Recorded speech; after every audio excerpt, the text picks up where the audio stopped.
Gagawa. Akala ko ba hindi na kayo naniniwala sa mga batas? Naniniwala? Sino may sabing hindi, Dado? Ang kaso nga, ang mga tao mismo sa itaas na nagpapatupad sa batas hindi sumusunod dito.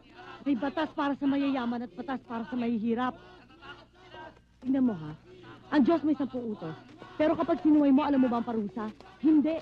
Samantalang ang batas ng tao, napakabilis magparusa. Lalo na sa mahihirap at walang kaya. Kaya nga sabi nga ng Lola, importante ang nananalig ka sa Diyos. Dahil pag namatay tayo, pantay-pantay din naman ang labas natin sa harap ng Diyos. Ang kaso, Dado, hindi pagkakapantay-pantay sa langit ang hinahanap namin. Hindi pagkakapantay-pantay dito sa lupa. Habang nabubuhay pa tayo. Ang hirap naman sa Linit eh. Hindi na ako manalo sa'yo. Dado, hindi naman sa gano'n.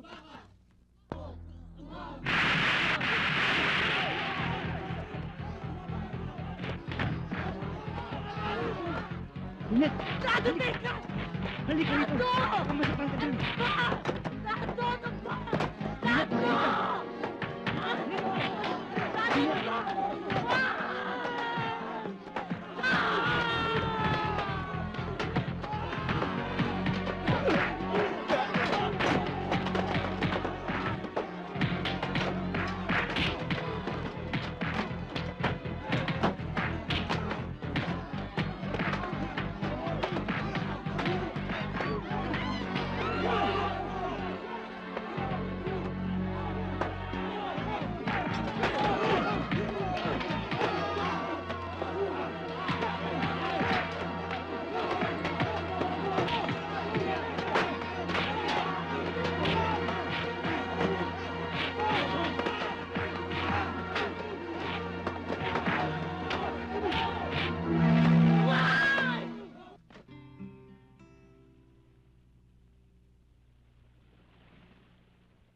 Ayoko lang masaktan ka.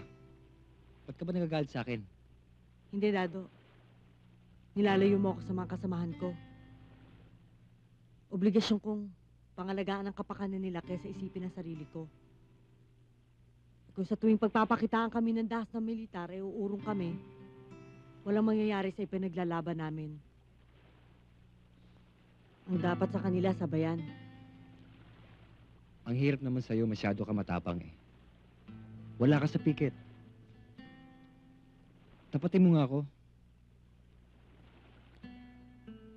Ano ba tayo? Mahal mo ba ako, ha? Mahal kita, Dado.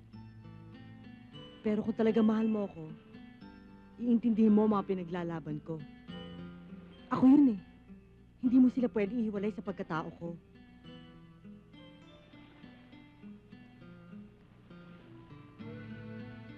Kasama ba ako sa pinaglalaban mo? Halina. Mamahalin kita sa parang alam ko. Huwag mo sana akong baguhin. Alam mo ba? Alam mo, napakahirap mo talagang mahalin, eh.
Bilis-bilisan naman ninyo ang gawa ninyo.